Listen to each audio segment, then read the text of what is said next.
Hello student, आज हम पढ़ेंगे present continuous tense. I hope कि आप सभी पूरी वीडियो को ध्यान से देखेंगे और सुनेंगे और साथ में पेन कॉपी लेकर भी बैठिए। जो इम्पोर्टेंट चीज़ें आती हैं उनको साथ साथ लिखते हुए चलिए, तभी आपको हर चीज़ क्लियर होती चली जाएगी।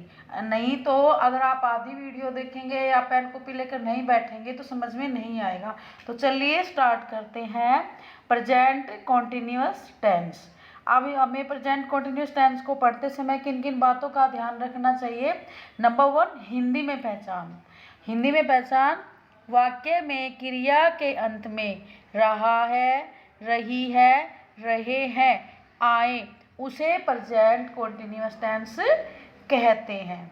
अब है identification in English. Identification in English means English में क्या पहचान होती है। इसकी पहचान होती है work was started in past and continue till now, यानी कि हमारा काम पास्ट में स्टार्ट हुआ था और अभी तक कंटिन्यू चल रहा है, फिनिश नहीं हुआ है। जैसे he is going to school, वह स्कूल जा रहा है, मीन्स उसने पास्ट में शुरू किया था काम और अभी तक वो स्कूल में पहुंचा नहीं है, वो स्कूल जा रहा है। तो यही पहचान होती है हमारी प्रेजेंट कॉन्टिन्यूअस टेंस की इंग्लिश में।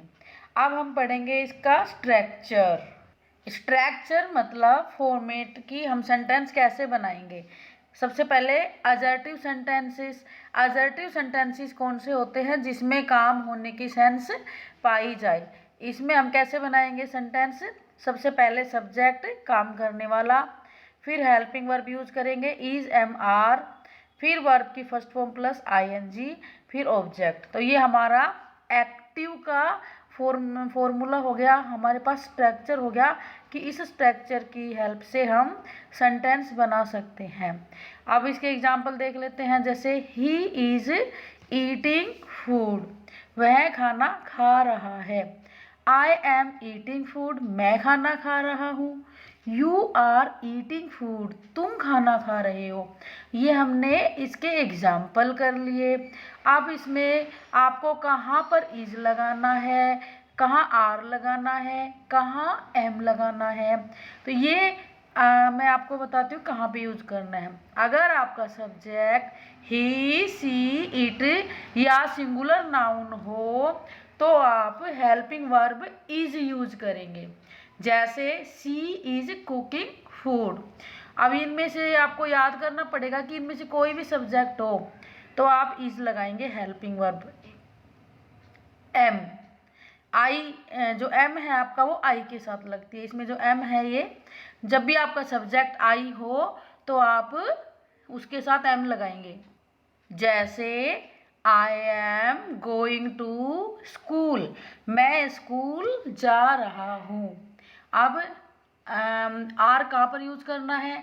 अगर आपके सब्जेक्ट यू, वी, दे या प्लूरल नाउन हो तो आप हेल्पिंग वर्ब आर लगाएंगे। जैसे यू आर ईटिंग फूड। अब प्लूरल, जैसे दो नाम हो गए राधा एंड वीना, अब ये दो नाम हो गए तो ये प्लूरल माने जाएंगे। इसमें हम आर लगाएंगे। Radha and Veena are going to school, Radha और वीना दोनों स्कूल जा रही है। तो अब हमने देखा कि प्रेजेंट कॉन्टिन्यूअस टेंस हमने पढ़ लिया और इसके एडजेक्टिव सेंटेंसेस हमने कर लिए। अब हम करेंगे इसके नेगेटिव सेंटेंसेस कि जिसमें काम का नहीं होना पाया जाता है। प्रेजेंट कॉन्टिन्यूअस टेंस के नेगेटिव सेंटेंसेस यानी कि नई वाली सेंस पाई जाती है। इसका स्ट्रक्चर है सब्जेक्ट इज एम आर, और जब कोई भी सेंटेंस नेगेटिव होते हैं तो हमेशा हेल्पिंग वर्ब के बाद नोट लगता है और इसके बाद वर्ब की first form plus ING then object. अब इसके एग्जांपल देखिए। You are not eating food, तुम खाना नहीं खा रहे हो। I am not going to market, मैं मार्केट नहीं जा रही हूँ। He is not coming today, वह आज नहीं आ रहे हैं। तो सभी में हमें क्या पता चल रहा है कि काम नहीं हो रहा है, तो ये नेगेटिव सेंटेंस है और इसका स्ट्रक्चर ये है। इसके बाद इस स्ट्रक्चर को याद करने के बाद आप कम से कम 10 सेंटेंस प्रैक्टिस कीजिए बना के, तो आपको ये अच्छे से समझ में आ जाएगा। नोट कि हमें किस चीज़ को ध्यान रखना है नेगेटिव सेंटेंसेस में, note is used after helping verb. हमेशा जो हेल्पिंग वर्ब होती है उसके बाद आप नोट लगा दीजिए, तो ये नेगेटिव सेंटेंस बन जाते हैं। अब हम पढ़ेंगे इंटरोगेटिव सेंटेंसेस। इंटरोगेटिव सेंटेंसेस में हेल्पिंग वर्ब आगे आ जाती है। अब इसका फॉर्मेट है is am are plus subject plus verb की फर्स्ट फॉर्म प्लस ऑब्जेक्ट। ये हमारा स्ट्रक्चर आ गया। इसके अकॉर्डिंग अब हम सेंटेंस बना लेंगे, और इसमें क्या यानी कि क्वेश्चन पूछने की सेंस पाई जाती है कि कोई क्वेश्चन पूछा जाता है जिसका आंसर हमें यस या नो में देना पड़ता है। जैसे is he studying a book, क्या वह एक किताब पढ़ रही है, तो इसमें आंसर होगा यस अगर पढ़ रही है, नहीं पढ़ रही है तो नो। तो ये हमें ध्यान रखना है। Am I going to market, और जैसे हम किसी से पूछते हैं कि क्या मैं भी बाजार चल रही हूँ, तो इस तरह के सेंटेंस में हम एम आगे ले आए। आर दे प्लेइंग फुटबॉल, क्या वे फुटबॉल खेल रहे हैं। तो इस तरह से हमने इंटरोगेटिव सेंटेंसेस भी पढ़ लिए। अब हमें याद रहता है या नहीं, हमें कितना समझ में आया है, इसके लिए मैं प्रैक्टिस के लिए सेंटेंसेस छोड़ रही हूँ। आपको इनके आंसर कमेंट बॉक्स में डालने हैं। जैसे sentences for practice translate into English. इन हिंदी के सेंटेंसेस को आप क्या करेंगे, इंग्लिश में ट्रांसलेट करेंगे और इनका आंसर कमेंट बॉक्स में डालेंगे, तो मुझे पता लग जाएगा कि हाँ आपको समझ में आ गया। जैसे हम खेलने जा रहे हैं, अब इसको इंग्लिश में ट्रांसलेट करना है और इसका नेगेटिव भी बनाना है। हम खेलने नहीं जा रहे हैं, और इसी का ही इंटरोगेटिव भी बनाना है, क्या हम खेलने जा रहे हैं। तो हमारे पास ये 3 सेंटेंसेस है, इनके आंसर आप कमेंट बॉक्स में डालेंगे। अभी हमने प्रेजेंट कॉन्टिन्यूअस टेंस का एक्टिव फॉर्म पढ़ा है, यानी कि जो प्रेजेंट कॉन्टिन्यूअस टेंस था वो एक्टिव फॉर्म होता है, वो हमने पढ़ा था। अब हम वॉइस में एक्टिव से पैसिव बनाते हैं, तो अब हमें पैसिव फॉर्म बनाना है। तो पैसिव कैसे बनाएंगे, तो हमें एक्टिव का तो फॉर्मेट पता ही है कि हमने इस पहले तैयार किया है। जैसे subject is am are verb की फर्स्ट फॉर्म के साथ आईएनजी और ऑब्जेक्ट, ये हमारा एक्टिव फॉर्म हो गया। इसका पैसिव फॉर्म कैसे बनेगा, पैसिव फॉर्म बनाने के लिए सब्जेक्ट और ऑब्जेक्ट के प्लेस चेंज हो जाते हैं। अब सब हमारा जो ऑब्जेक्ट है वो हमारा सब्जेक्ट की जगह आ जाएगा, सब्जेक्ट हमारा ऑब्जेक्ट की जगह चला जाएगा।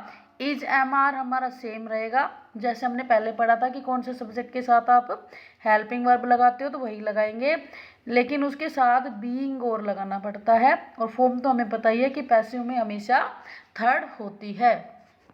तो हमारा स्ट्रक्चर बन जाएगा पैसिव का प्रेजेंट कॉन्टिन्यूअस में, object is am are plus being plus verb की third form plus by plus subject. तो ये हमारी पैसिव फॉर्म का स्ट्रक्चर बन गया, ये याद कर लेना है। इसके ये याद होने के बाद हम कोई भी सेंटेंस बना सकते हैं पैसिव में एक्टिव से।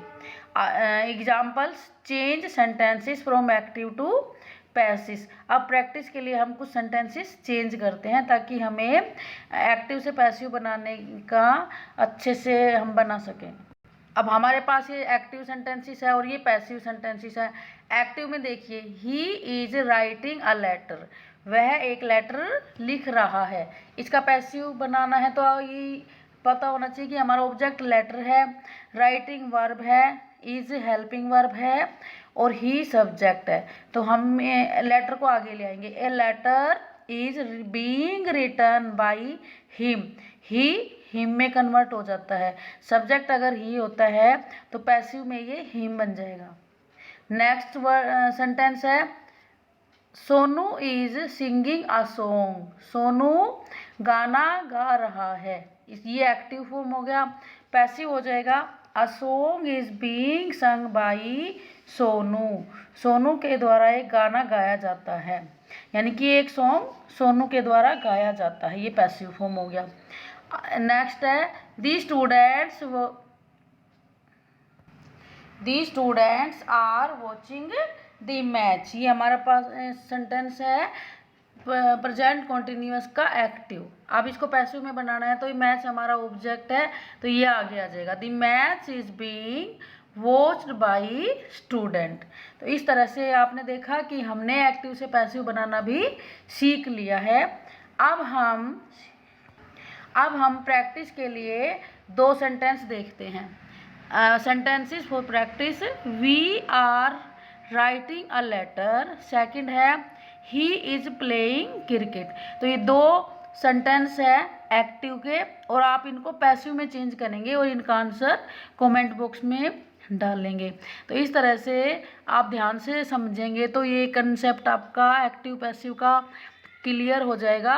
तो मैं आज की क्लास यहीं पे ख़त्म करती हूँ और कल वीडियो डालूँगी। प्रेजेंट कंटिन्यूअस आज हो गया, कल डालूँगी पास्ट कंटिन्यूअस का एक्टिव और पैसिव दोनों फॉर्म। Thank you.